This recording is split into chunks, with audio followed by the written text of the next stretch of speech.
భోజనానికి కూర్చున్నప్పుడు మనం భోజనం ముందు చేయకుండా ఈ శ్లోకాన్ని పఠించి అప్పుడు భోజనం చేయాలి. భోజనం అంటే మన శరీరాన్ని పెంచేది పోషించేదే కాదండి. ఈ శ్లోకం యొక్క అర్థం వింటే ఇంత అర్థం ఉందా అనిపిస్తుందండి. ఆ శ్లోకాన్ని ఎందుకు చదువుకుంటాం అనేది కూడా అర్థమవుతుంది. అంటే ఇప్పుడు ప్రతి ఫంక్షన్కి వెళ్తే ఓ పళ్ళెం ఒకటి పట్టుకుని నిల్చుని క్యూలో నిల్చుంటే వాళ్ళు వడ్డిస్తూ ఉంటే ఈ పళ్ళానికి అంటే తిన్న ఎంగిలంటే ఎంగిలే కదా, ఆ కంచానికి వాళ్ళు వడ్డించే గరిట తగిలిపోతూ మళ్ళా అదే గరిటని ఆ మొత్తం అన్నింటిలోనూ పెట్టి దాన్ని రెండో వాళ్ళకి వడ్డించి ఈ విధంగా సాగుతుంది. కానీ మనం చేసే ప్రతి పనికి ఒక అర్థం పరమార్థం ఉందండి.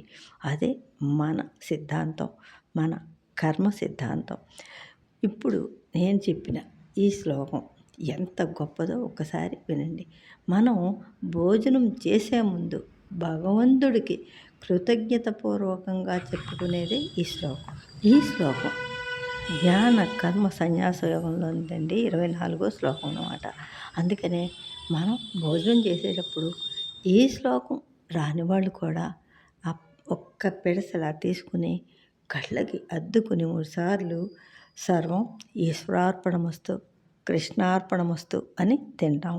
అందుకనే తినే అన్నాన్ని ఒకడు వడ్డించాలండి. ఈ ఎంగిళ్ళన్నీ తగులుతూ దాన్ని మనం కృష్ణార్పణమస్తు అనలేము కదా.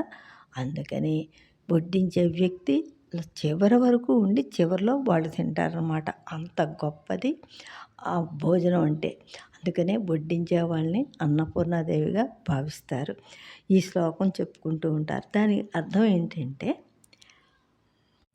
బ్రహ్మార్పణం బ్రహ్మ హవిర్బ్రహ్మజ్ఞో బ్రహ్మణాహతం బ్రహ్మైవ తేన గంతవ్యం బ్రహ్మకర్మ సమాధినా అహం వైశ్వానరో భూత్వా ప్రాణినాం దేహమాశ్రితః ప్రాణాపాన సమాయుక్తః పచామ్యన్నం చతుర్విధం. ఈ 2 శ్లోకాలకి అర్థం.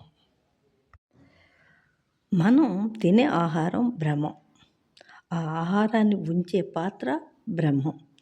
ఆహారాన్ని తింటున్న వ్యక్తి అంటే మనం బ్రహ్మం. మన జఠరాగ్ని అంటే కడుపులో ఉండే ఆకలి అనే అగ్ని కూడా బ్రహ్మమే. ఈ విధంగా సమస్తాన్ని బ్రహ్మస్వరూపంగా భావిస్తూ ఎవరైతే కర్మలను ఆచరిస్తారో వారు చివరి వరకు కూడా ఆ పరబ్రహ్మాన్నే పొందుతారు.